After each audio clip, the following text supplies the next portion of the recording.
Good morning, everybody. Welcome to today's 1 Million by 1 Million Strategy Roundtable for Entrepreneurs. 1M1M, as you know, is the first and only global virtual incubator and accelerator in the world. Our mission is to help 1 million entrepreneurs reach $1 million and beyond in annual revenue, build $1 trillion in global GDP, and 10 million jobs. Now, in support of that mission, we do a lot of things, and many of you follow us through many of those activities, whether it's social media, whether it's our blog, our LinkedIn content, and various other places. And I imagine that some of you are regulars at these roundtables. So welcome and welcome back. This is a 260-second 1M1M roundtable for public free roundtable for entrepreneurs. This series started back in 2008, and we've been very regular, very disciplined, very, very diligent in offering this mentoring program to you over a very long period of time, and a lot of work goes behind the scenes. Maureen Kelly, whom you all work with in preparing for this roundtable, has produced all of these. And by the way, we produce an equivalent number plus more of these roundtables in our premium program for our members. So there's a ton of online mentoring activity that goes on in the 1M1M program. The event is being recorded. You will have the recording available on our blog as well as on the YouTube channel. If you're following us on Twitter today or live tweeting the show on Twitter today, please use hashtag 1M1M. To follow us, the handles are at 1M by 1M and at Romana. The roundtable recording on YouTube will be at 1M1M Roundtables. That's our channel, and you will find recordings of all the prior sessions on that channel as well.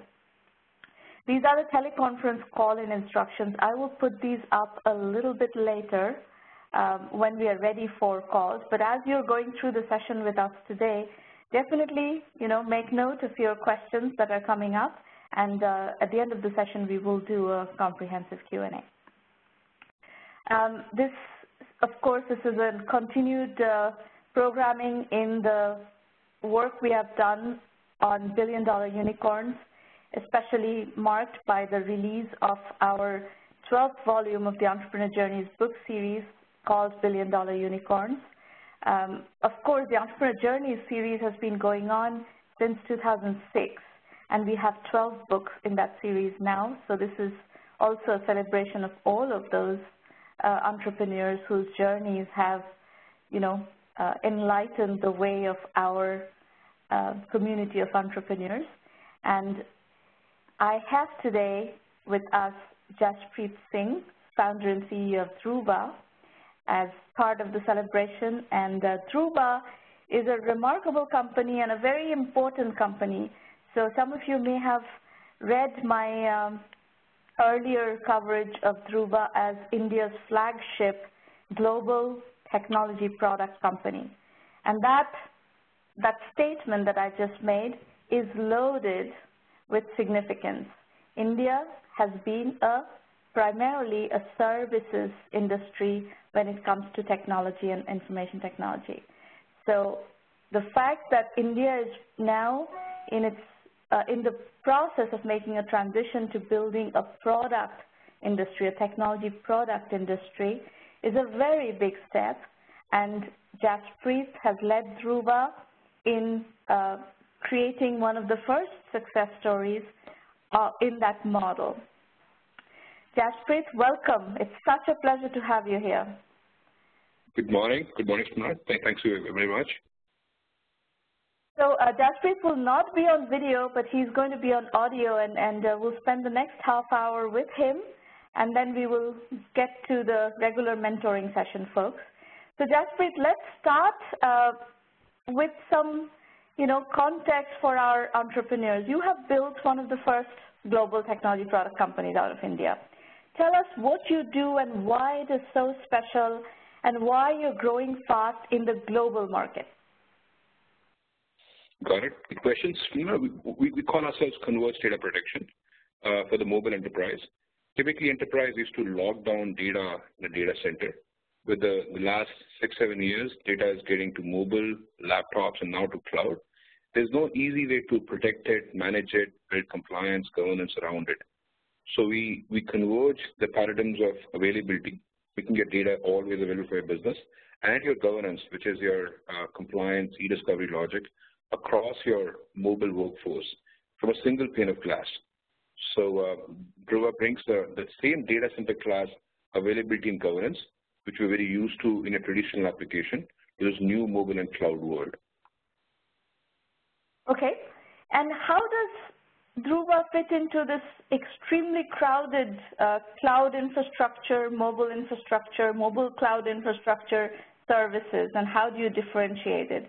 You know, we've had actually several companies that are, you know, in adjacent spaces to you, and of course there are subtleties, and of course there are differentiators, and that's kind of, you know, as part of, we emphasize hugely on positioning. So what I'd like you to do is to kind of walk us through how you position Druva in that crowded market. What competitors do you see most often in deals, and how do you win against them?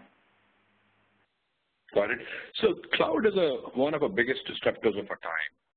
Every single thing which you're used to in a traditional buying cycle in enterprise, in your data center, you're going to see disrupted in the cloud. So cloud is likely to be a $50 billion spend in the next few years, and next couple of years. So it's bound to have a bunch of noise around it. So traditionally, what we have seen in the industry so far is the players who have managed the mobility management part of it, the MDM providers who have built a device management layer. And now is a time for a player like Druva to come in to manage the data fabric of it. So if you are an organization which is very distributed and very mobile, you are bound to have a big chunk of your data, close to 30% of your data, purely exclusively on endpoint devices, and also now getting to cloud application. There's a data fabric which binds it together. There's a single glass CIO can see, okay, what did Jaspreet really store on iPhone before the breach really happened? Or if I'm part of a subpoena, part of a litigation, how do I gather information around this particular investigation when all this data is all out on all these devices and these applications? So our buyers are typically very security conscious, very governed organizations, typically large enterprises, and we act as a data fabric. And cloud definitely has a spectrum of all the solutions, right from people who provide the infrastructure to build apps, people who manage the application, and then it's players like us who build a data fabric across these mobile use cases. We compete with a lot of incumbents. Our core competition is against the big guys like EMC, IBM, Symantec, who've traditionally existed and done very well in the data center. And now they're trying to bring their legacy application to this mobile and cloud world, not understanding either of them. So we traditionally replace one of those workloads. A single solution of ours can replace a backup solution, an archival solution, an e-discovery solution deployed by a big incumbent in a very siloed manner. So we break these silos and give a single pane of glass, which is very, very efficient for an organization and leaves little room for error in these situations. So that's on the incumbent side, but there are a bunch of startups who are doing these this kind of workloads as well. And some of these startups have matured into significant size. They're very late-stage startups. They're not like early-stage startups anymore. Which of those do you see in your competitive landscape? The slice which we have cut for ourselves is actually the exact use case we solve. Actually, not very crowded with a bunch of startups. There are a few of us. It's us. It's one of our core competition comes from an Excel startup called Code42, which only does the backup piece, not the archival logic, governance logic. But the space is pretty. Any storage and security space today is heavy with the incumbents, especially the domain React. And I'm not sure which ones are you referring to. We don't actually. Our competition comes from customer apathy to incumbents, not necessarily a lot of startups. Okay. So I'll just kind of, for our audience who are following this series, I'll just summarize a few conversations to go and check out. And as we are going through this conversation with you, it would be interesting to contrast and compare the positionings of each of your offerings. So one conversation that you could look back at is Ignite, and that's a cloud data management, cloud storage, cloud data management, backup kind of offering, and they very successfully compete against Box and Dropbox, those guys in the enterprise space with a full workflow. Then we have a company called Veeam, which was on the series recently. That's the way they have positioned themselves and really built a very large company, $300 million revenue run rate company, is in the virtualization backup space. So, and you are talking more about the mobile data as your core, mobile enterprise, mobile data as your core positioning point, and then the full workflow of archival and governance and e-discovery and all of that being part of that offering, not just backup. Did I summarize that well, Jaspreet? Yeah, so they are primary workloads or secondary workloads. Primary workloads are workloads where you run an application like a sync and share application or collaboration application. The secondary workloads which take care of the data once it's in production for compliance logic, governance logic, security logic. It acts on the data you've already created. So we are a secondary tier solution, a secondary logic for backup and archival. So Ignite, Box, appear. They are complement to our solution. They take care of one single workload around sync and share collaboration very well. Yes, sync and share collaboration for lesser concerned organization could or may act like a backup, but it's not truly your plan B, your compliance strategy.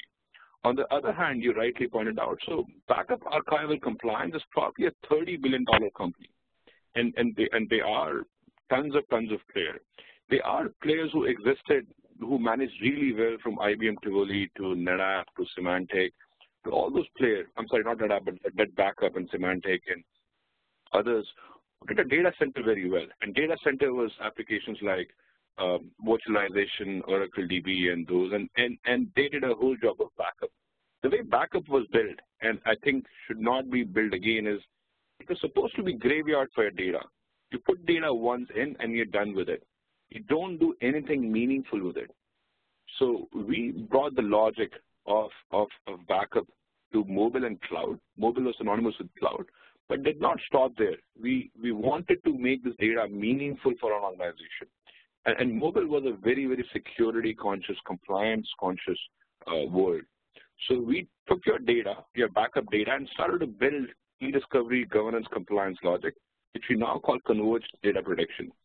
So typically a buyer who's an end user computing buyer who would want to buy a mobile solution, a mobile first solution. So he would look at players like Symantec, IBM, Code42, us, EMC. EMC has 2 or 3 acquisitions. And eventually, if it's only backup, he may not do bad choosing any one of us. We are the best by Gartner, but he may not go wrong by choosing a number 2 as well. But our whole value prop comes into picture that backup, as we know it, should be dead. And the way you leverage information from it would define the series of next players. So with the data that has been backed up as opposed to just storing it away and forget about it, that's the differentiator that you're pointing out. Yep. Right. Okay. So now I'm going to follow up that question with something that goes back a ways to your beginning. When you started Druva, how much of this positioning was clear in your mind? What was the thinking at the very beginning of your journey? What was the hypothesis you started with, and how did you validate it? It's a great question. I think any startup journey from Druva to Amazon is all about pivots in your positioning, your messaging, and everything. When we started off, building a data collection strategy, a backup strategy itself was a tough gamut for a mobile world. People had no idea in this new device called laptop and tablet and everything else. How would they build a data protection strategy? So we solved that first. But I think any successful startup knows that no great idea comes to only one single individual. So we had a surge of 7 to 8 startups which started on the same idea, built for the enterprise, doing the same thing. And of course, we had to beat them in innovation and go to market. And I think 2 or 3 of us remained, and a couple of us got acquired. In the last 2 years, we quickly realized that, hey, mobile is a much more security conscious world compared to your data center. And there are all these siloed workloads which you could immediately absorb. And the good part of what we have felt, what we have built, day one, we had a vision that your backup shouldn't be built as your graveyard. We were file system guys from Veritas. We built large-scale, reusable, very live assets of organizations called clustering file systems. And we built our core like that. So our architecture came to our help, and we could evolve. Pivot probably is not a right word, but we evolved our product very well. A messaging evolution, our GTM evolution also took some time. We also understood that it's not only important to pivot the technology, but also pivot the buyer and how you are perceived with the buyer. So we evolved in the last 18 months as doing more with the data and hence the converged data protection message, which now resonates with the buyers a lot more. And we are able to crack a lot of large enterprise. Our large enterprise sales in the last 18 months have grown 6x from Pfizer, NASA, PwC, Deloitte, KPMG, and Booz Allen. So a lot of security conscious players. So now this is a journey that you have done over about 6 years now, Jaspreet. When did you start? Started 2008, like fall. 7 years. It's been almost 6.5 years, going to be 7 years by this fall, late summer this fall. Yes. And you have, in that time, you have moved from your headquarters from Pune to San Francisco, and you made a conscious decision to be based here in the Bay Area. Talk to us about that decision. There are a lot of people trying to figure that decision out right now. I just published a piece, a blog post on this topic yesterday, giving more guidelines on what is happening here and what are the constraints and what are the requirements and so forth. So talk to us about that decision of yours. Why did you move? What has been your experience? What has been the pros and cons of that decision? So the first 2 years of Druva was only like soul searching. We were trying to understand what does a product startup look like. Almost the entire early team comes from a product company, but had no idea how to build a product ground up. So we felt the pain the first 2 years, and we were not even funded to not be in an ecosystem which builds products. We managed to build something, managed to get customers. So when Sequoia funded in 2010 summer, when they funded, they floated an idea, and at that time it was not a norm. They floated an idea that, hey, we've seen it build, many startups before, just not this part of the world before. Do you want to consider a move to Silicon Valley and start building your the core exec team and from scratch there and start establishing your go-to-market from there? That market understands India has a great talent for engineers. The gap between tech and product was sort of missing, at least back then. And also the GTM talent, how do you position something, pitch something, sell something. So I tried to relocate between 2010 and 2011 and made that transition. It was an important one for Druva. We understood the ecosystem here. We moved for only one reason: talent pool. Talent pool which knows how to build product, how to sell product, market products. And it was a great move for us. We were able to hire a very seasoned team, able to also pitched the product. We were ranked #1 by Gartner almost immediately. But it was also not an easy one. Valley in the Valley, there are 1/3 startups in the storage system space is now built in built by founders of Indian origin. But the transition to come in and settle down in a new area, build your expertise, and also survive with your sales and marketing. You can't lose that traction in your GTM while you're making the transition was a tricky one. And then the communication gap between two very distinct offices, which are sometimes people just say no startup survive that big divide of day and night. But those are some of the tough challenges we have to solve along the way. But now we are set up for success. We have two core teams which both communicate very well and execute very, very well.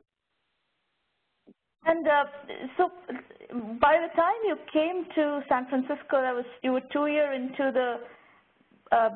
the company, and you had a validated business, you had customers, you had some revenue, and you had funding. So you didn't come here to raise funding. You didn't come here with just a concept and not very much. You came here with some traction behind your company. We had some funding. We had 30-odd customers. Sequoia was on our back to really help us. They put dedicated people to ramp our teams. They put some people to. So there was some backing for us to succeed. Wouldn't have been able to make the transition without all the help we got. Yeah. Now talk about the funding strategy. So how did you get the seed funding? What did you have to show at the time? What about Series A, Series B? What's been the funding trajectory of the company? I believe the most important thing in a funding strategy is that the strategy entrepreneurs know very well is to work hard and build a product and build traction. Money is commodity, will come your way. Building a better business plan does not help. Spending the same amount of time in building a business does help. So we always had a philosophy. As you know, Jaspreet, we espouse, we've talked about this earlier, is that investors, including seed investors, do not fund concepts, they fund businesses. So you have to be somewhat, into your business, showing product, customer, product market fit before you can even get seed funding these days. That's just the reality of the market. Yes, especially if you're a first-time founder. For a second-time founder, you can pull all the hat. Yeah, absolutely. First-time founder, you're absolutely right. Absolutely, yeah, right. So in your case, and it was much earlier in the game, 2008 in India, in Pune, how did you get the seed funding? So seed funding, we solved couple of core challenges. I think things have changed in the last 6 years as well. Now with all the Amazon and Azure and stuff, building something, the bricks of the foundation are easier to establish. Back then also we had to build something. We had a lot of first. We were showing people that we are building the first generation of data protection strategy for a mobile workforce. We're building it dedicated for the cloud. Cloud-based architectures were rare. So we solved these two tough challenges. We also had some good customer traction. But I think the seed funding we got was more on a team basis. They seen that these people are building something and have a courage to build something and think differently. So we got actually a couple of really good traction in the angel community, seeing us build something, and they were not wrong. Immediately after getting funded, or probably around the same time, we started getting customer traction.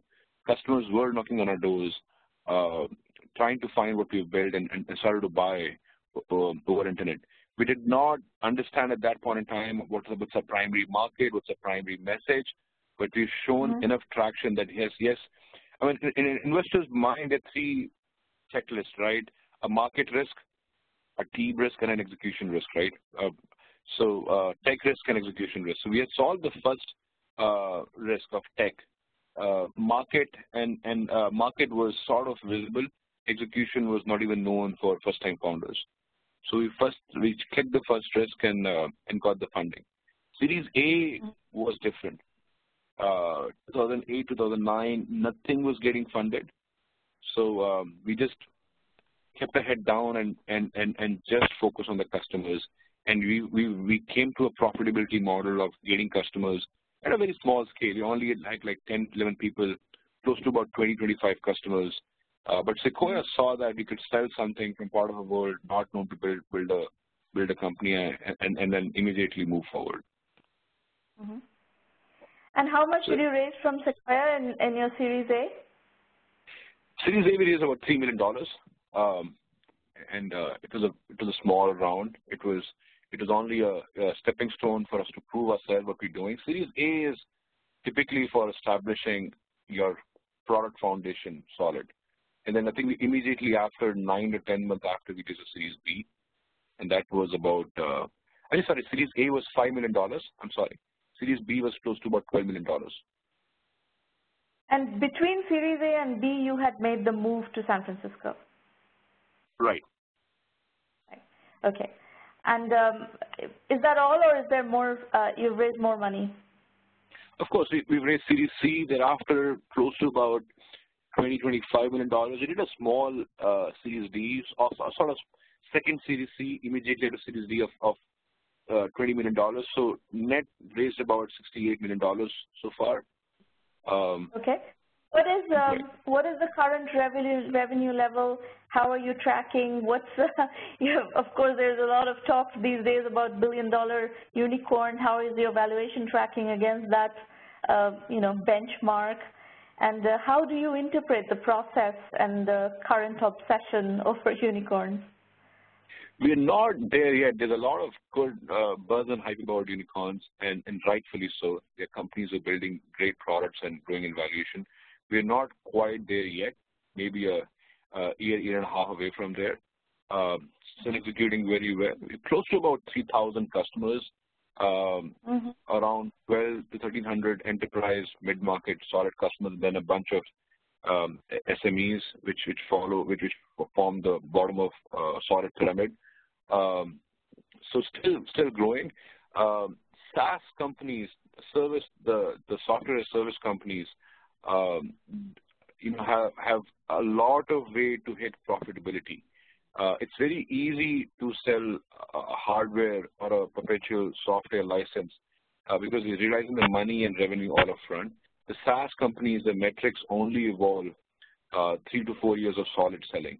And that's why you see Box and Salesforce.com not profitable, because profits and cash don't follow each other very well in those companies. So profitability is further out.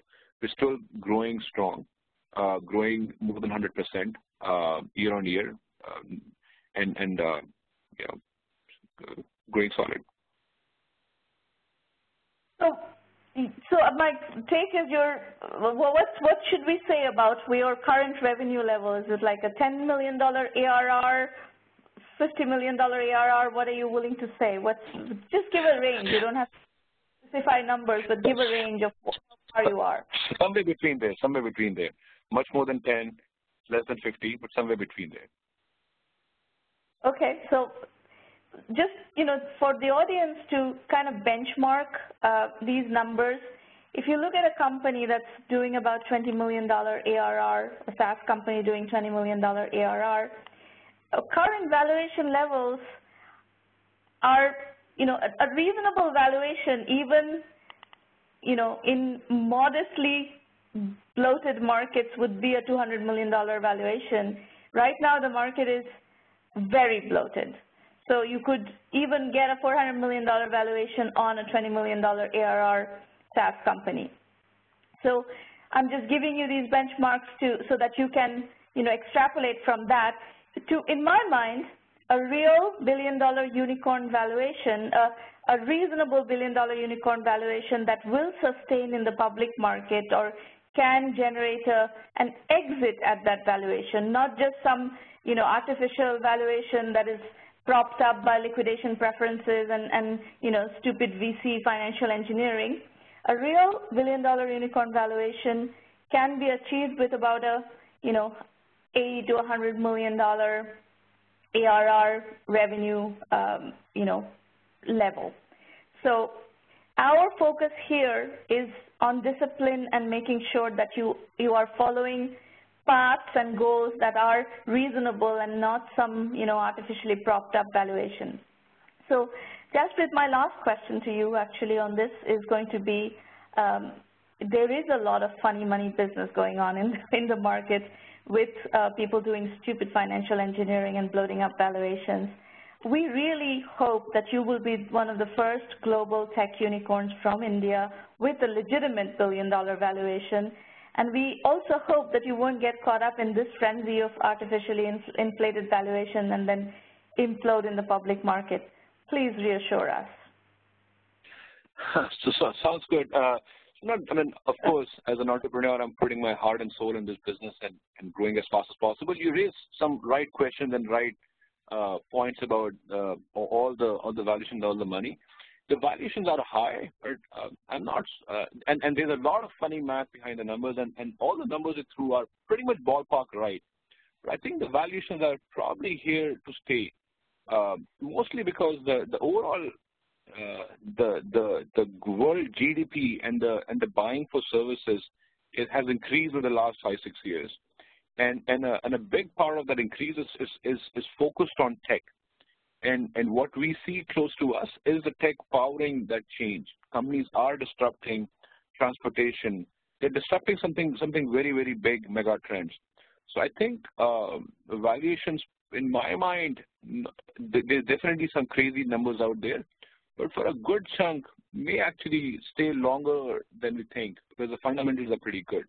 There are also other parts of running a right business, and you raised some very strong points. I appreciate you for that. So there are easy ways of building business always, and then there are right ways to build business. The easy way for us would have been to get tons and tons of more SMB. The right way was to focus on cloud and scaling cloud for a very enterprise-like use case, which has very sticky business.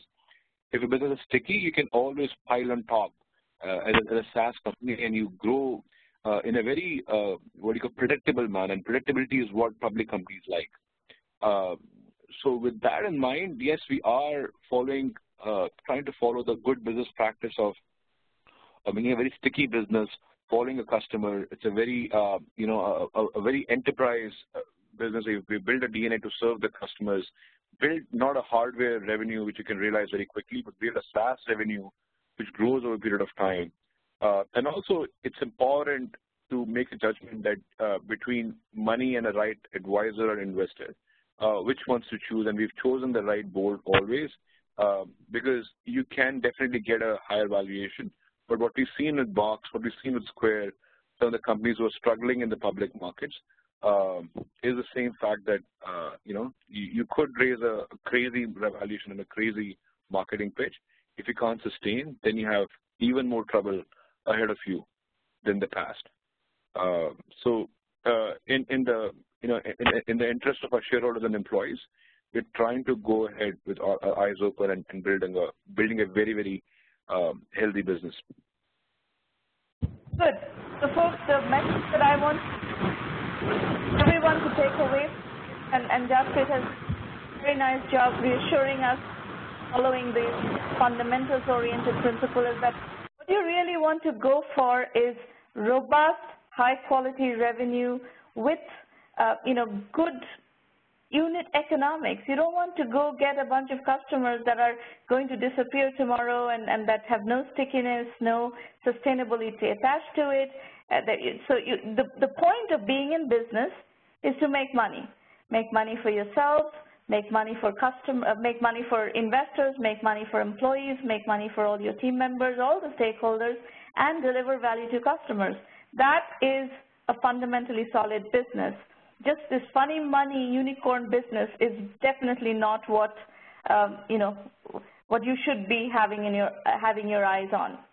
So those of you who are doing this for the first time, are very early stage entrepreneurs, please do not get carried away and distracted by all this, monkey business. So Jaspreet, I know you have to go. Thank you very much for coming and sharing your perspective on your journey, and I'm sure we'll talk again soon. Thank you very much, Nuna. Thank you very much for inviting me. Thanks a lot. Bye. Take care. Bye. Okay, folks, we are going to switch to the mentoring part of the roundtable, and we're going to start with Sanjeev Sharma. Sanjeev, if you could unmute your line and tell us about MacPillar Technologies. Yes, my line's unmute. I hope you can all hear me. Yes, we can hear you. Please go ahead. All right, great. Just one thing, I'm going to move away from the presentation and give the business concept in general, which is pretty simple, by the way. Is that okay? Okay. Yeah, sure. Sure. Thank you. Sure. So I'll begin with a bit of my professional overview. I'm essentially a salesperson, Shramana. Have about 15 years of experience in engaging in managing clients, including many Fortune 500 in the US, European, and a lot of it in the APAC markets too. I don't know, by high design, but definitely not planned. I've always led business initiatives to kind of help organizations maybe get breakthroughs and establish themselves in absolutely uncharted markets and domains for them. And I have experience in selling an array of services technology, which is a SaaS platform I'm currently employed with, research and analytics, market research, intellectual property, and legal services. So a lot of it. So till date, I've kind of helped about 5 organizations establish either their services or get a breakthrough into an absolutely new market for them. Just very quickly, I've helped my first job, Wipro. I helped them kind of settle a process of about 600 strong people eventually. Also transitioned and established their quality process from US to India. I've helped CPA Global set up their India Operations Center. Yes. I'm going to need to stop you. Tell us what is the business that you're building for a very short amount of time. This lengthy, resume presentation, we don't have time for. We need to talk about what business are you trying to build, and we need to dialogue on that, and we need to do that within the time that we have allocated. Thank you. 5 minutes it was. I had a stopwatch running, so I would have kind of timed it. I was doing it in 4, but I'll do it in 2 now. All right. My business plan's pretty simple, Shramana.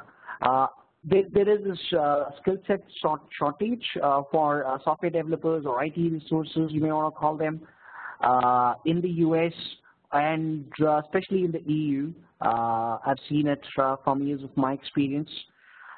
And that's the problem I address. That's the single most or the largest problem I address. I kind of offer them teams here in India. They'll be completely involved in hiring, project management, process designing, appraisals, and all of it. So it's like having an extension of their teams. Still outsourcing, a lot of companies still do it, but the kind of involvement that the clients would have with MacPillar technology would be kind of unseen, unheard of, I'm hoping. Okay, that's the first thing. On top of that, I offer them about 40% cost savings, to say the very least. So imagine this, an SME in Europe who really don't know that, can't imagine that they can get a team of software engineers from India. We approach them and offer them about 5-10 people to start with, maybe even 1 or 2, and kind of mentor them, and I manage their teams for them. Essentially, this is what my business idea is. So Sanjeev, this is a very, very crowded market. There are numerous companies that do exactly that. And what I would like to see from you, given the fact that you have been in this industry for a while, is a much more differentiated positioning. And there's a lot of ways you can differentiate your positioning. You can differentiate on vertical expertise. You can differentiate in terms of technology, core technology expertise. You can differentiate in terms of cost. You can differentiate. You figure out that there is a whole IT outsourcing industry out there. You've been around in that industry.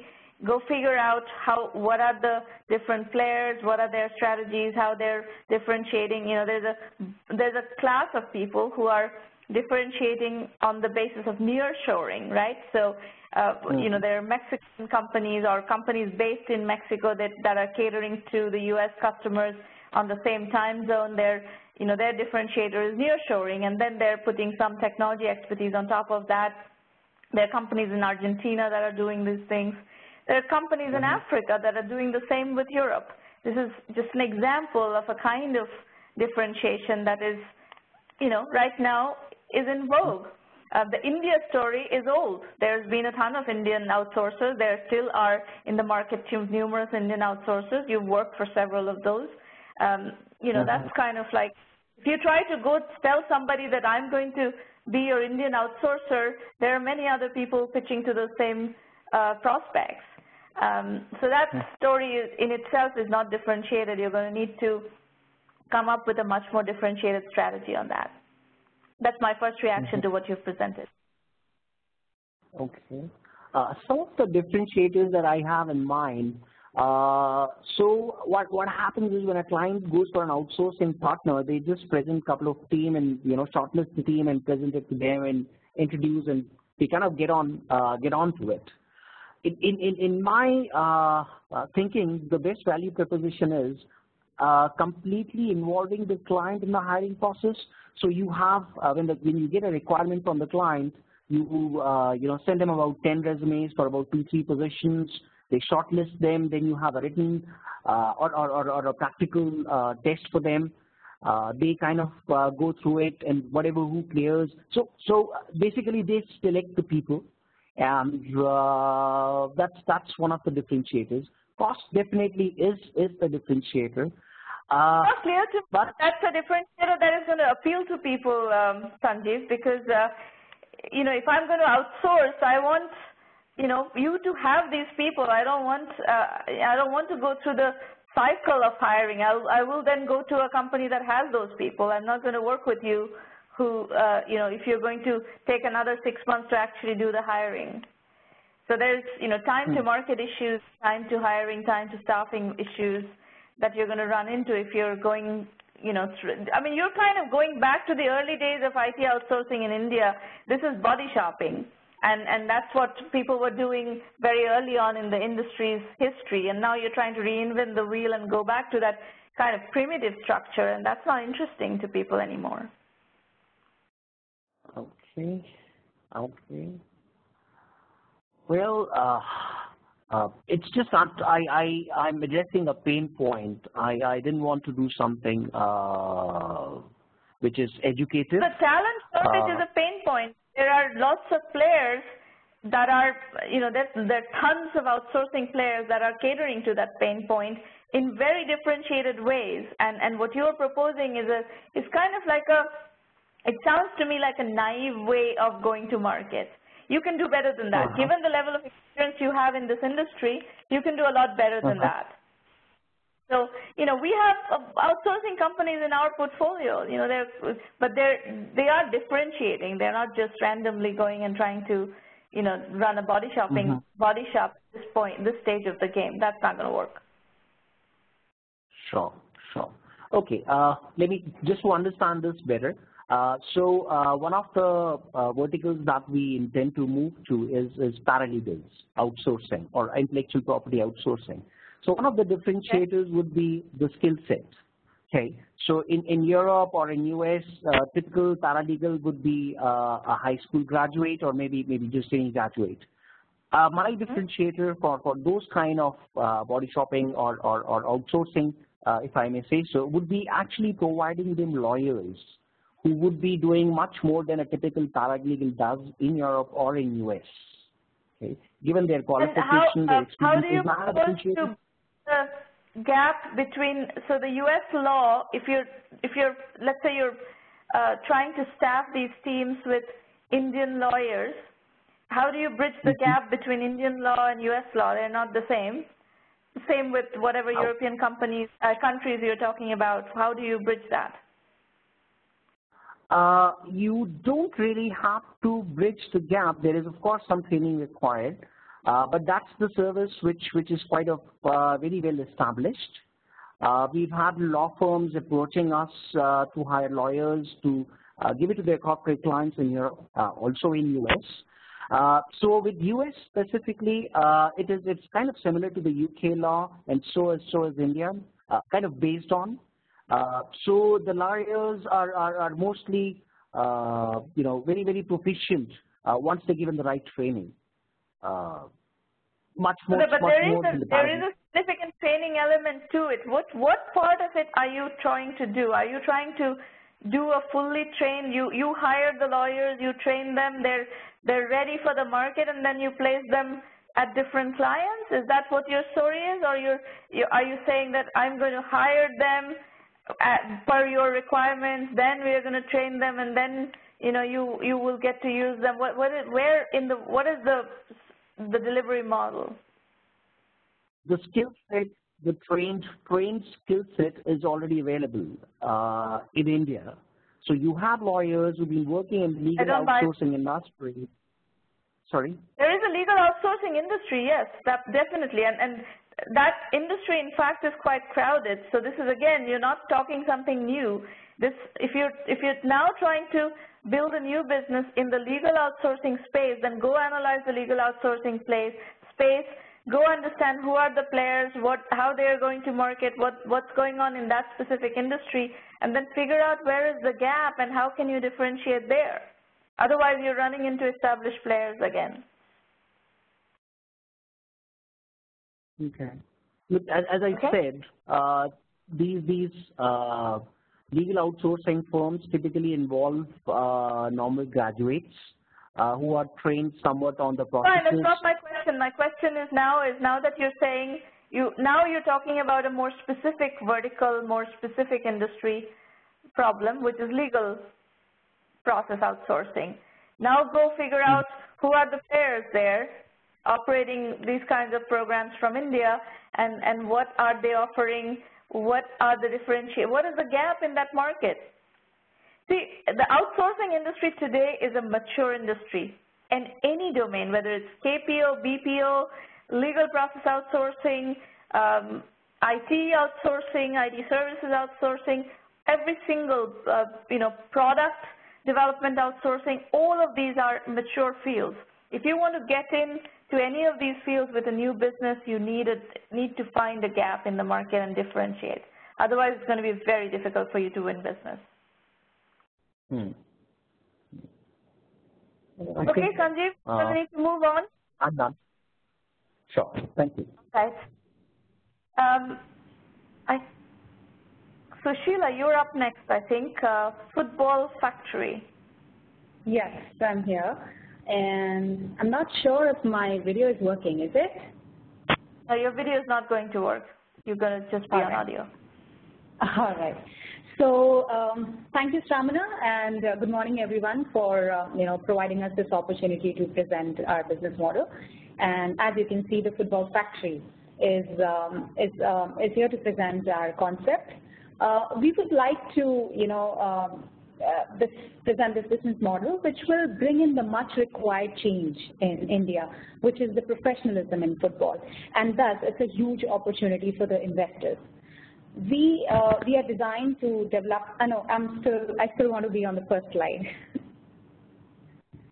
So we are, as you can see, my other business partner, Mark Seagrave, he's an ex-professional footballer, and he's also a fully qualified UEFA licensed coach. He has dedicated his lifetime to football. And he came to India to set up another well-known soccer school, and somehow he was disappointed with the unprofessionalism and the compromise that goes along the way. And that's when he met me, and we together discussed the whole how football scenario is in India and how professionalism can bring in a lot of change, because he was really disappointed with the way the parents were being disappointed with the kind of service they were getting. So that's when, the Football Factory came into being. And next slide, please. I'm based in Delhi, based? India. Delhi. Delhi. Okay, and Mark is based in Delhi?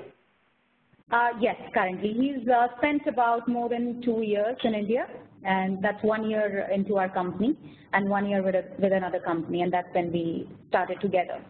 Now, let's talk about the market opportunity. What exactly is there and who do we see as our target audience? So the primary audience would be, of course, the young parents who have children starting at the age of 5 to 16, while the secondary audience would be the adults from the age of 25 to 45.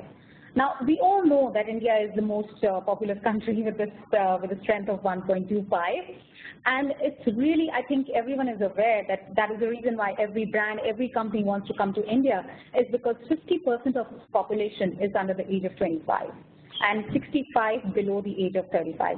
These are the people we are targeting. And as per the reports in 2014, there were about close to 2.5 million K-12 schools with a student base of 253 million. So that's a huge market opportunity available for us. Now let's talk about how much money are people are ready to spend for their children. And it's very much aware that the personal disposable income of the households who have about 3 to 9 lakhs is 14.6 right now. And it's increasing every year and is expected to increase by 41.1% by 2020. Why football? Football is currently the second most popular game in India, in spite of cricket being the most popular. But there were, a lot of things happened in cricket, and now people have started getting bored of since so many IPL and so many things happening, so many other matches going on. People are looking for change, and it's not just people even in the television, the radio, they all want different content, and that's why the football. It's also changing in the schools where children want to play football rather than cricket. So next slide, please. So let me tell you about what we do. We are focused on delivering the world-class football training with guidance in nutrition and the other aspects that are required to become a professional footballer. But we all know that everyone cannot become a professional footballer. So every other student who comes to our school is not going to be a professional footballer, and we are not going to lie about it. So we obviously want to give them enough opportunities so that they have other careers in life other than, with football, like being managers in sports industry or becoming coaches in future. With this, I'd like to explain you what exactly we do. So we have high-intensity football coaching centers, which is run after the school hours, that is in the evening. And then we also look at consulting the schools, consulting the schools that are their football curriculum. And we look at starting, not now, but in future, we also look at starting corporate training for team building and stress management, which is very much required. Considering football is a team sport, it really helps in changing the work environment and getting them out of the stress. So we see a huge business opportunity over there.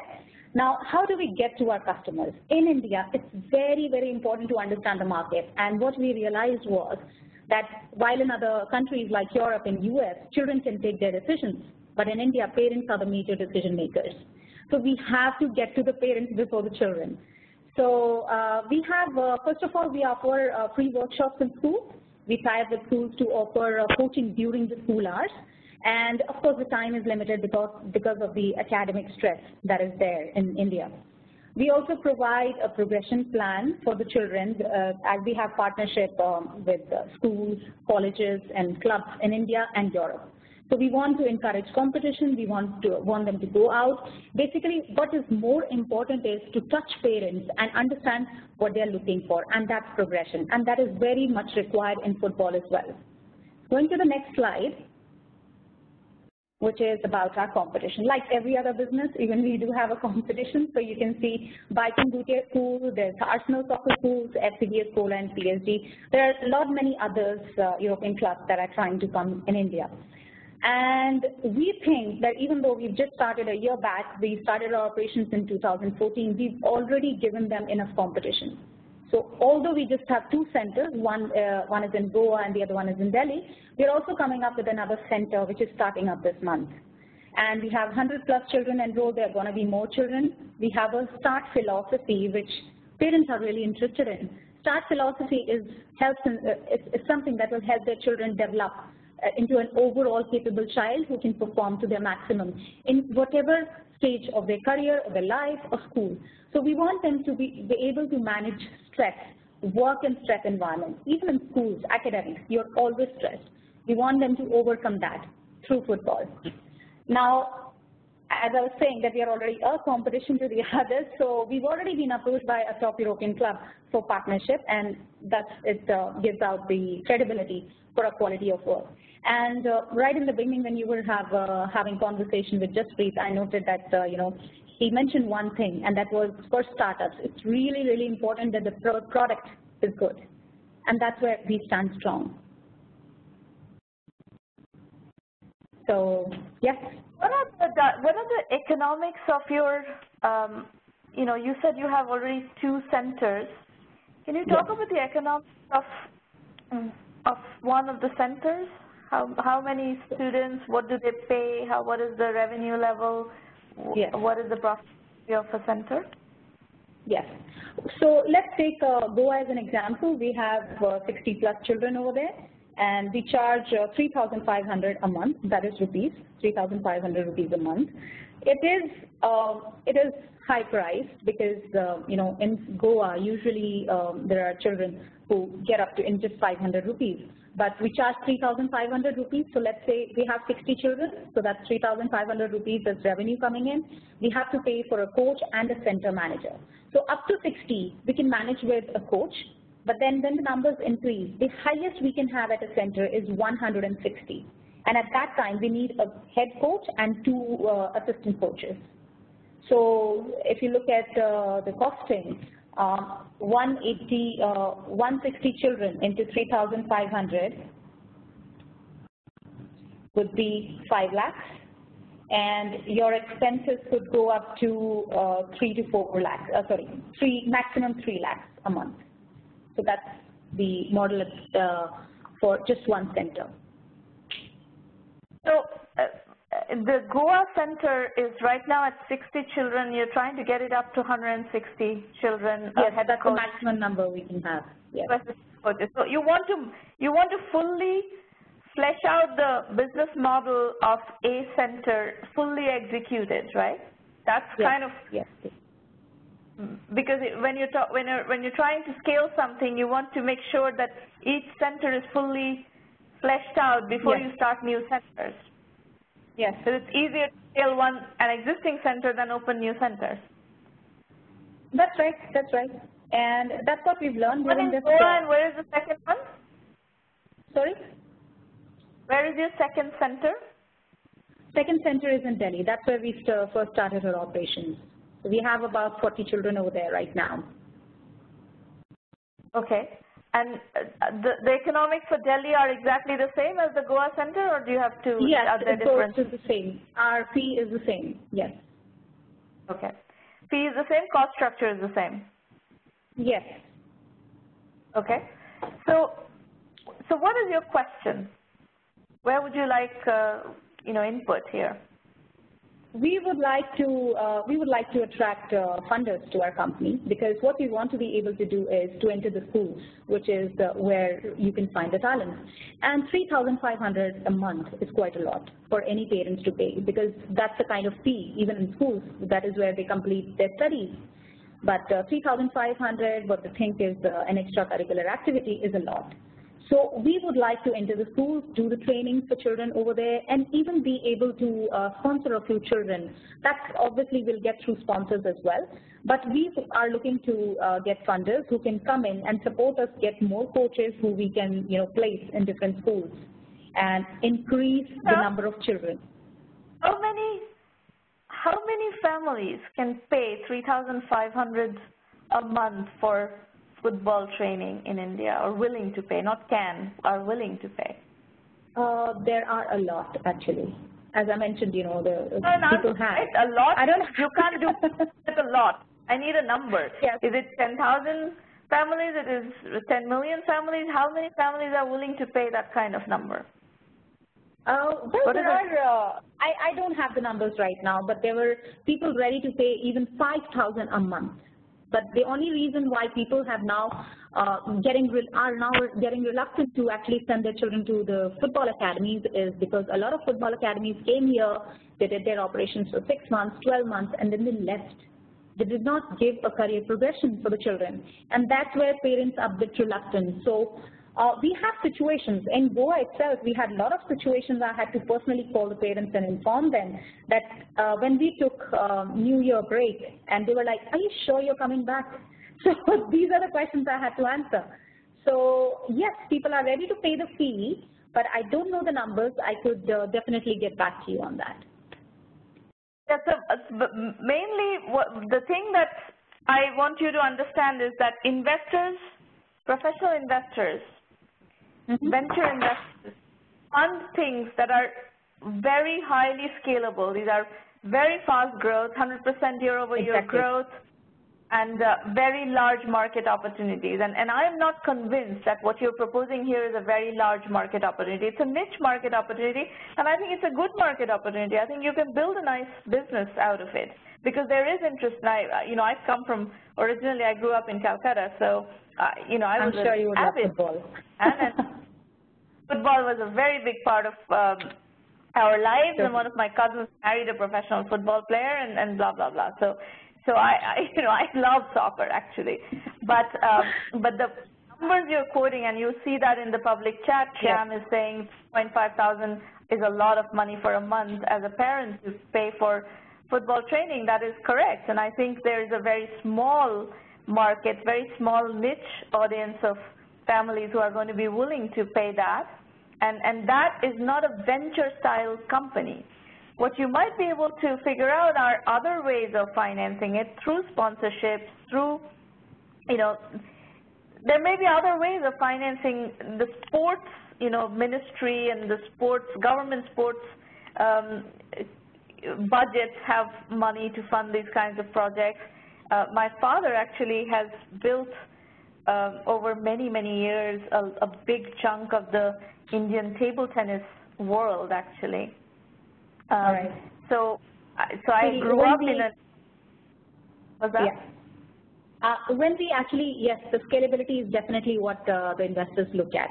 And yes, 3,500, I'm talking about 5,000, even 3,500 is a lot for parents to pay, as I said initially.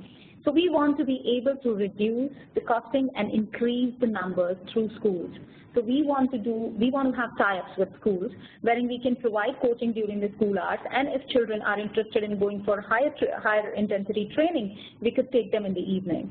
So that is again, dependent on the funds. No one's going to give you funding to do that. You first go prove that, show the numbers, and then to scale that maybe if it is compelling, if the numbers are compelling, if you're showing growth rate that's compelling, then people may give you funding. But right now you're showing a bunch of centers, a couple of centers that have a certain economic model. It's profitable, but it's a niche business. So businesses like this are funded by friends and family, not by professional investors. That's what we were looking at, and yes, as you spoke about sponsorships, we are looking at sponsorships, and I am in touch with, that's what we are. From the nice, all these sneaker companies and shoes and T-shirts and sports companies, where are you going to get sponsorship? Yes, we're already in touch with some of the more, top companies in India to get the sponsorships. Of course, that is also dependent on the numbers. So obviously, we are trying to increase the numbers through our centers. And yes, we'll go ahead. Thank you so much for giving us the time. You're welcome. Shankar Patel, you're up next. Hello, can you hear me? Yes, please go ahead. Great, thanks for the time, and I'm really excited to kind of present UpCurrent to you and get your feedback on just what you think about the product, the overall marketplace that we're trying to get into, and the positioning that we're placing ourselves in. In its simplest terms, UpCurrent is a suggestion box for today's workplace. Suggestion boxes in the past were always anonymous. You could suggest positive things, but potentially never get credit for those types of suggestions. But typically people would use suggestion box for the negative aspects of what they don't like about the company. We want to change that. We want to build a platform that will enable every employee within the company. And we're really focused on companies that are pyramid in structure. So when I say pyramid, I mean the largest number of employees are at the lowest level. So you think about retail chains or food chains and things like that. There's a lot of people that the company employees at that lowest level who don't have the ability to talk to each other, nor do they have the ability to really voice their opinions about what they're seeing in their stores to the highest level, or even ladder it up to their managers in an effective way. And there's two key reasons for that. First of all, you know, the platforms that exist today are fairly expensive, and you can't always deploy the communication tools that you use at the corporate office to all of your employees because the seats are very expensive. So we want to build a platform that's very light, very easy to use, and very focused so that you don't have a lot of extra components that are confusing or unnecessary to get the job done. And that lets us price the product in a very effective way that will let a corporation deploy it across their entire workflow. The next thing is the way that the communication path happens, right? When you have a large number of employees talking to each other, you get a lot of confusion. You get a lot of people saying the same things in different ways. So we're organizing the path of communication as well. And we'll show you how that kind of works. And then the last part is letting the managers look for the best information or the best ideas without having to go through every single concept that comes through. We don't want people coming in and say there's no milk in the coffee room. That's not constructive. We want to be able to bubble up the best ideas, and that's done through crowd filtering as well as searchable and data sharing. So being able to look for certain trends as they're coming up across all of your employees, we deliver word clouds so that you can start looking for specific topics, ideas, or problems that are coming up across your entire organization. Okay. For the next slide, in terms of the positioning, we're really focused on employee engagement. There's a big problem, especially in the United States, around unengaged employees, and it costs companies a lot of money. The Gallup poll that recently came out says that, you know, about a third of every person's salary is wasted because they're not engaged, and that can lead to billions of dollars of loss in productivity to a company. If you move on to the next slide, the reason that people also leave companies is because they're not engaged within the actual organization. Lack of recognition, lack of opportunity, they don't have the ability to communicate. They have poor relationships with their managers, and the culture within the company isn't what they really want.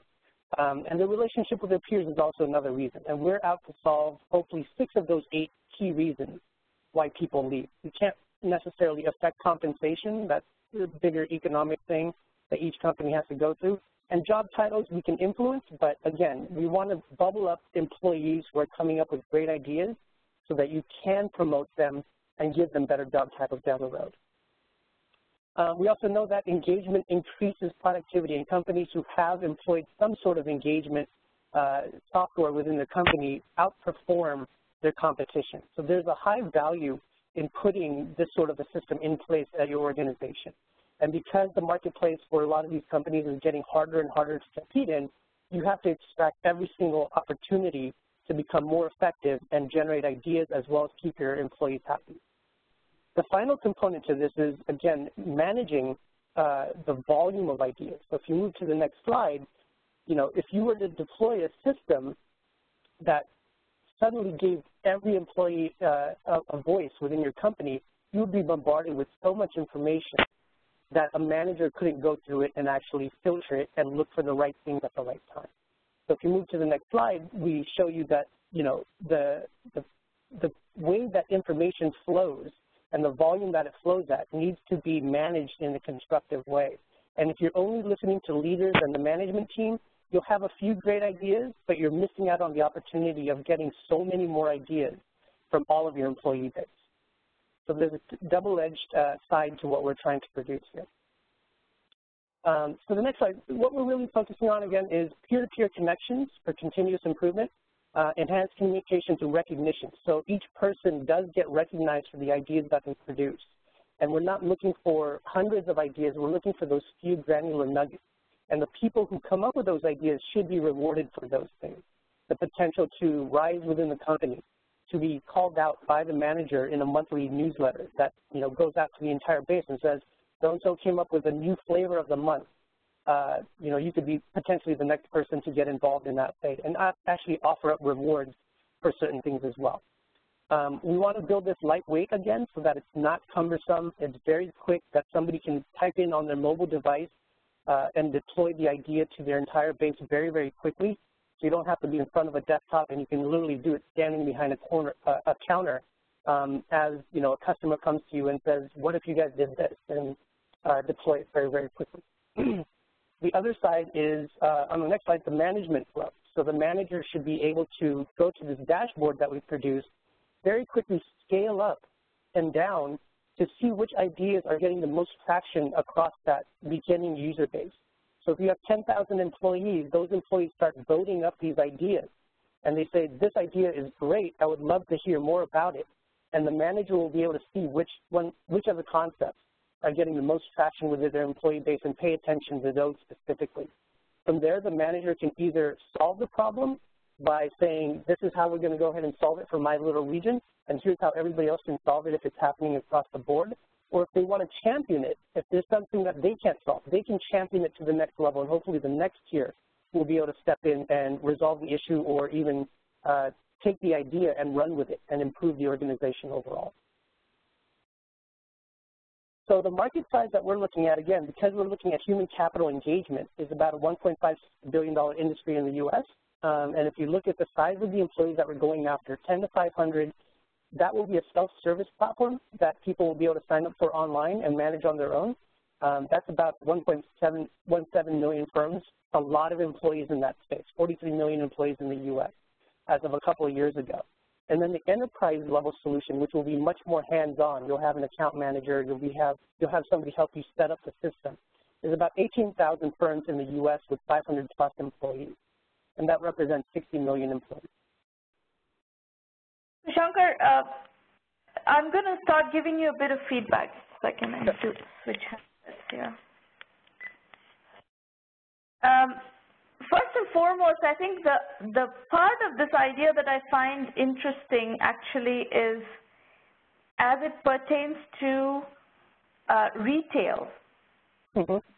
You have said that it's not so much in the white collar area. It's more in retail, in restaurants, in shop floors, kind of.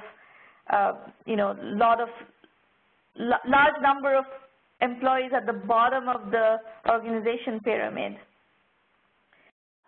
There, I think this is more interesting because in the white collar areas, there's a lot of idea bubbling up systems, idea generation, idea collection, propagation, evaluation systems already in place. Like the work we do at Oracle is an entrepreneurship work, corporate incubation work, and that takes a different kind of ideas. But I think where I have not seen much is in the lower end of the, more in the blue collar segment of the market.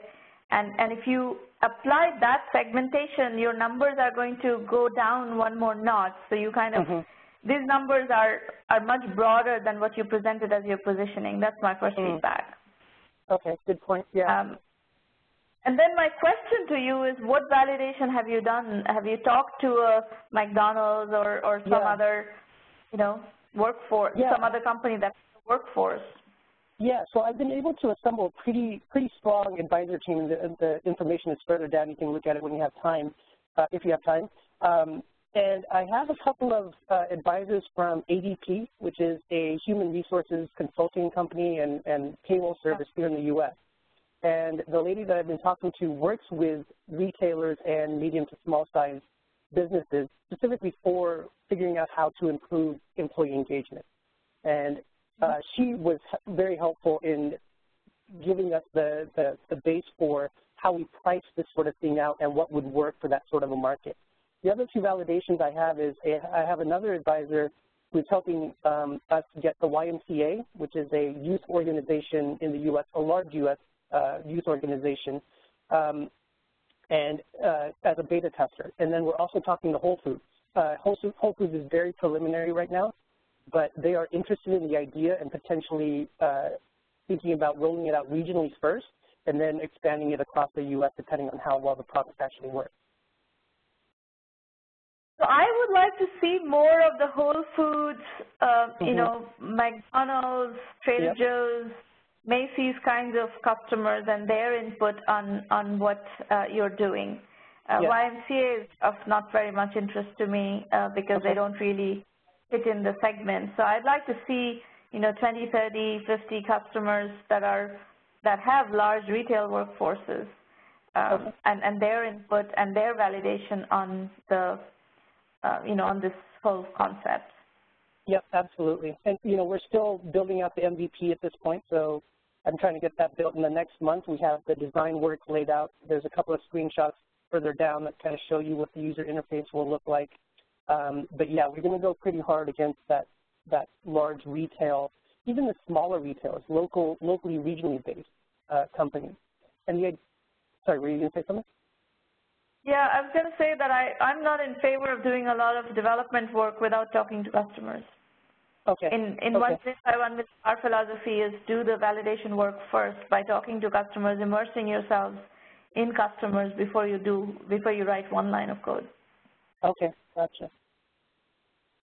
So the first order of business, as far as I'm concerned, for you is to go talk to 30, 50 customers in your target market, not randomly, not YMCA, but Macy's, but McDonald's, Whole Foods, that kind of people. Okay. Great. Yeah, we're hoping to start setting up meetings with HR people within those organizations, people who are tasked with human resource management. We're also trying to think about this in terms of the self-service model, so giving a regional manager of Chipotle the opportunity to sign up his team. But our little Trojan horse there is, we need to validate that this person is really the manager, the regional manager of the San Francisco area. So we're going to ask him to introduce us to his HR person at corporate to make sure that he has the rights to go ahead and set up his organization in our system. And that hopefully gets us the introduction. These are assumptions that you're making and that you need to validate in what is the sales cycle in selling something like that. Is it something like this in a large, multi-unit, multi-outlet retailer, whether it's restaurant or shop? Yep. Do you have to you have to start with HR, central HR, and then come down to the nodes, or do you start at a node and pilot it and then go up to HR? I don't know the answer to this. Your market, the only way to understand your market is by immersing yourself in the market. There's no other way to do it. I cannot pontificate and guess, right? You cannot either. You have to go and talk to people in the customer base. Now, let me answer your question here that I see on the screen about outsourced development. There is no problem with outsourced development, especially in the validation phase. In fact, if that's the way you can, bring a product to market and get customers to start buying it, that's perfectly fine, because investors are not going to get involved anytime soon, not until you have a business, not until you show some level of product market fit. So at the moment, it's not irrelevant whether you have investors, whether you have a technical co-founder and all of that stuff. Right now, the cheapest way that you can validate the business opportunity and then cater to those customers to get your first few customers to actually buy, get to paying customers, that's your first order of business.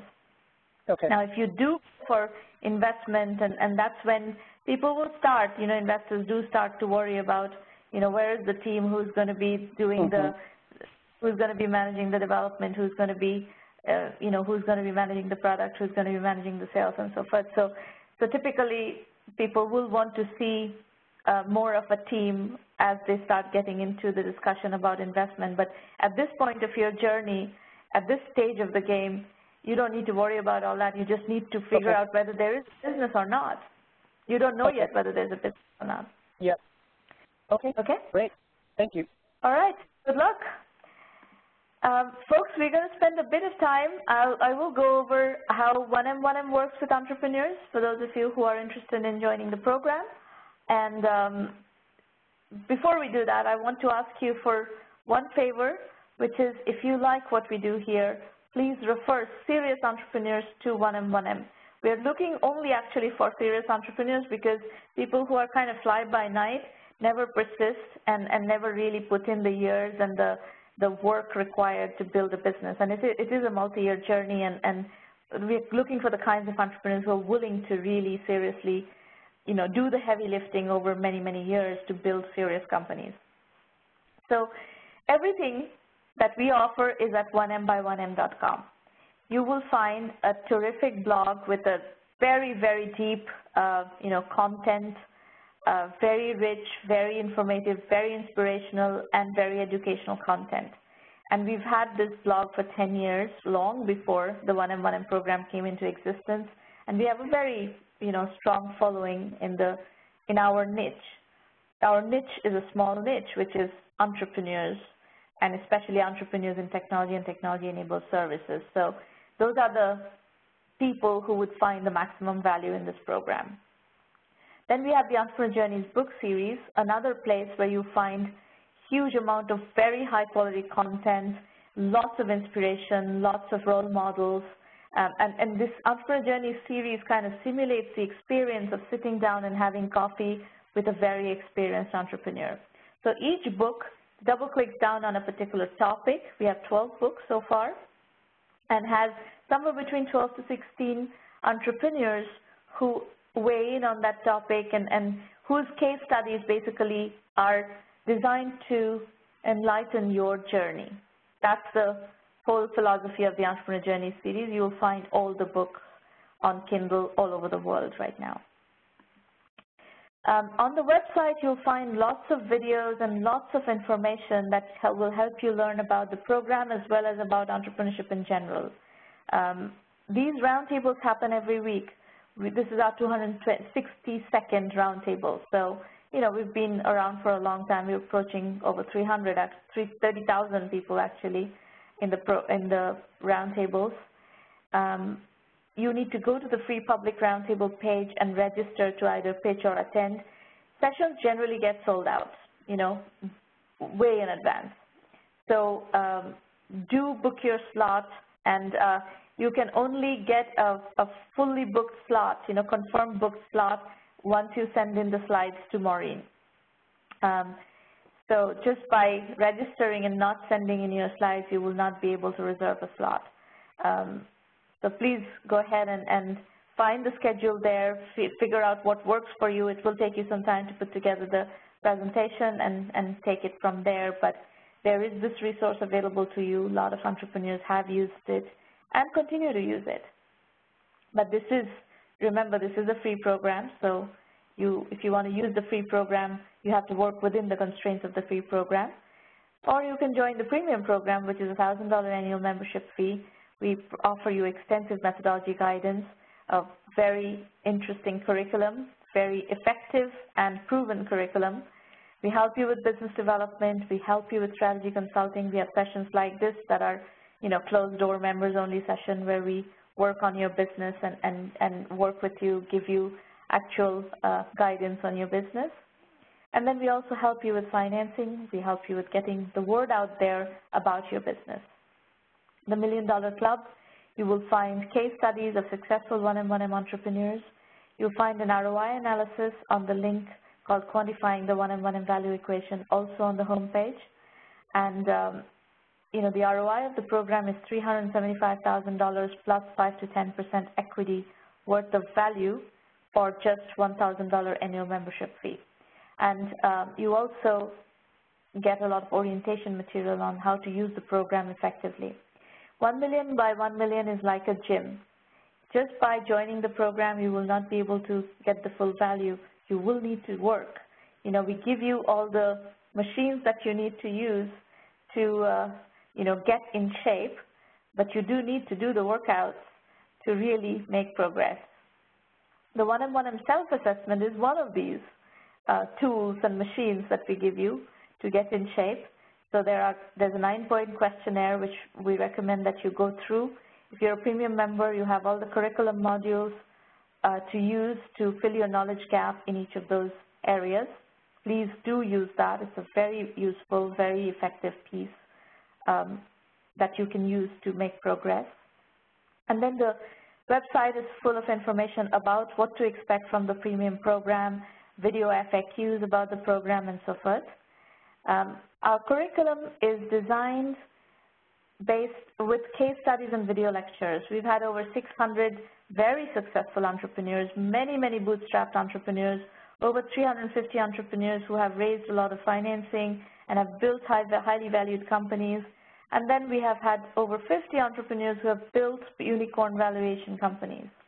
So it's a very rich body of work that we have pulled together, and we continue to enhance every month, and we are, we have stitched it all together so that you can learn efficiently, quickly from a very, very eclectic group of mentors. The curriculum has 7 major core topics: bootstrapping, positioning, market sizing, customer validation, customer acquisition, team building, and financing. And then there are a whole bunch of electives that are aligned to various different industry areas where we see a lot of deal flow, or even specific topics like building unicorn companies, like women entrepreneurs. And on the industry side, we have Web 3.0 and e-commerce, cloud computing and business solutions, big data, outsourcing and consulting. You can learn how to build an outsourcing company, mobile app company, gaming company, healthcare IT, online education. All these are well represented in the curriculum. Our methodology is lean, capital efficient, bootstrap startups. Even if you raise money, you're going to have to bootstrap to some sort of a product market fit and validation so that investors are funding businesses as opposed to concepts. Concepts do not get funded anymore. These are some examples. If you go to the press page and look at the coverage of 1M1M Premium members, you'll get a flavor of the kind of coverage we generate. We also give you access to our full social media footprint, so you can propagate your message through our social media channels, and you're welcome to use this very large footprint, social media presence of the 1M1M program to get your message out there. We do have an affiliate program. If you're trying to build a presence in any community out there that really needs help with building an entrepreneurship community, we are happy to work with you as an affiliate partner. We have 3 more roundtables in June. Please feel free to register and register to attend or to pitch. Those of you who are still working on figuring out what idea do you want to execute on, I have a book called Vision India 2020 that has $45 billion business ideas, and the whole goal of this book is to trigger ideas and help you kind of develop your ideas. And it's a very fun book. It's written as if it's business fiction. We're sitting in 2020 looking back on how these companies are built.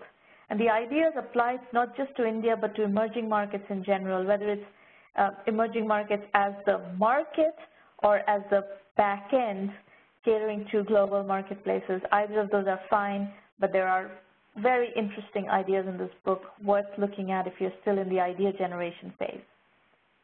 And then we also have an incubator in a box program which we use to partner with various corporates and other kinds of partners.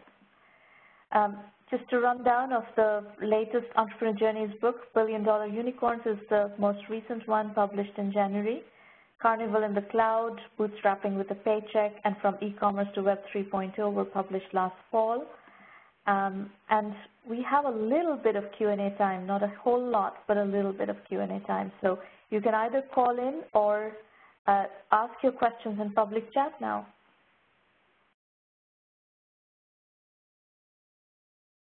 Anybody? Questions, comments? Introductions. This is also a networking time. You can feel free to introduce yourself, tell us where you're joining from, what project are you working on. Introduce us to yourself as well as to people in the room, people in the audience. And while you're doing that, let me also introduce you to Irina Patterson. If you have questions about the program, please contact Irina at 1mby1m.com, and she will help you with any question or any, any point. Folks, don't send me private messages. Make sure you send your public chats to all participants, not to me privately. So introductions and so forth, questions, please use the public chat to ask.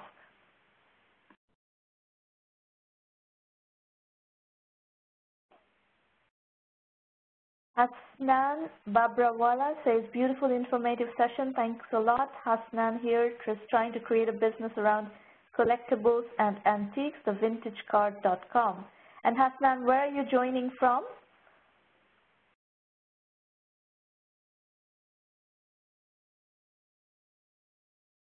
Based in Malaysia, fantastic. And it's very late for you, isn't it? You're up very late. Thank you for staying up late to join the session.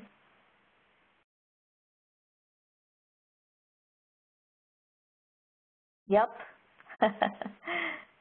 Tushar Kumar, you sent me a private note.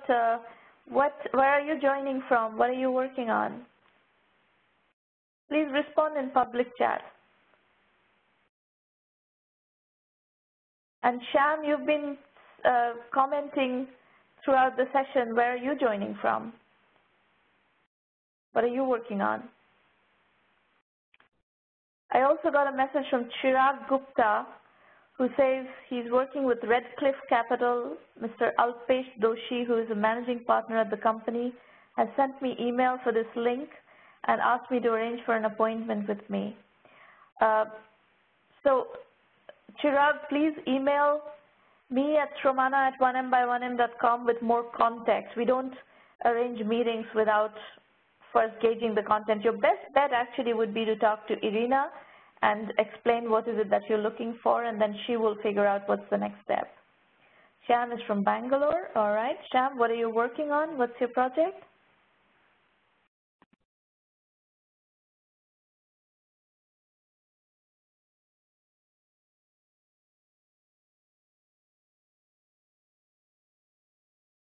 Anybody else? Questions, comments?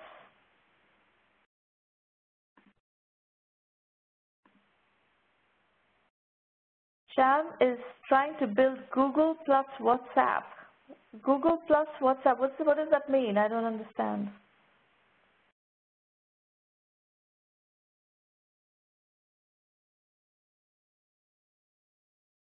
And even though I don't understand, one thing I will say, Sham, about your, whatever little germs of ideas that are right now accumulating in your head is that do not build something that is likely to be a feature extension of an existing major product from a major company.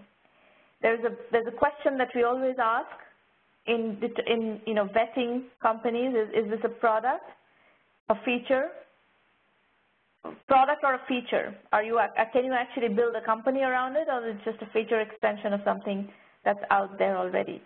And make sure that you don't build a feature. You think it's a product.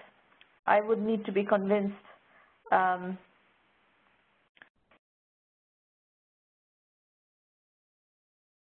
we have two Shams in the room. There's another Sham who's saying this is a good session of working on a learning discovery platform. Okay. Again, it's a crowded space. You should make sure that you do enough due diligence on the competitive landscape and do a thorough job on the positioning. So that's one thing, by the way, folks, you probably figured it out already in just listening to this session, is that in 1M1M, we emphasize hugely on positioning. Because, we are sitting in 2015, right? 2015. And it's not a new industry. IT is not a new industry. We're not sitting in 1994 or 1995 with the internet just starting out. We have 20 years of the internet already out there. Even the iPhone, the smartphone as a category came out in 2007. There's been 8 years of the smartphone in the market already. So all these markets are mature markets, very crowded, extensive amount of entrepreneurship have happened in the last 20 years on the internet, in the last 8 years on the smartphone. So whatever it is that you're doing, you do need to pay attention to positioning, otherwise the chances of you being able to create a business that is going to have traction in the market is not as compelling. And that's the story, that's something that we really force you in our program through our methodology. We really force you to pay attention to that. So Sheila is asking, please don't send messages to host and presenter. Send your messages to all participants. So Sheila, you're asking, I would like to know how people on this platform think of the football factory. So folks, so Sheila is asking, you've listened to her presentation, what your feedback is on that. And Sushila, if you scroll up in the public chat, Sham has already told you 3.5 thousand is a lot of money for a month, in his opinion, as a parent, for your concept, or for your business. Actually, you have a business that is already running and people are paying that amount. So, so the fact that, as I said also, the fact that you're assuming that a lot of people are going to pay for it is probably not correct. There is a small number of people that will pay for it, but not that many. Sham is asking, do we get one-on-one sessions if needed? You will get in the premium program, you get sessions like this. These are roundtable. You will get to pitch and ask your questions one-on-one, but it's similar sessions like these. These are roundtables. They're not private one-on-one, like it's not a Skype call with me, that kind of program. We do offer that, but you have to pay extra for that. That's like a $750 an hour extra charge on top of the premium program, and we don't really recommend it. You get a lot done by just using the roundtable format. Tushar Komawar, you need to think how you can scaling out. Whom are you talking to? Are you talking to me or are you talking to Sushila? Asnan is saying Football Factory will make money but not sure. Okay, Sushila, you're getting feedback from the audience right now. Tushar is telling you need to figure out the scaling out game plan. Hasnan is telling you Football Factory will make money but not sure how much can it scale. So everybody is questioning the scalability issue.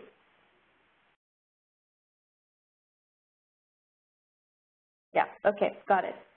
So you have the same feedback from Tushar, Hasnan, and Sham is also asking you to check out some of the comparable models of tennis academies and so forth. All right, folks, it's actually 6 minutes over time, so I think we should close out the session and reconvene next week. I look forward to working with more of you next week, and thank you very much for coming, and I hope you found the session helpful and informative. Talk to you soon. Bye-bye.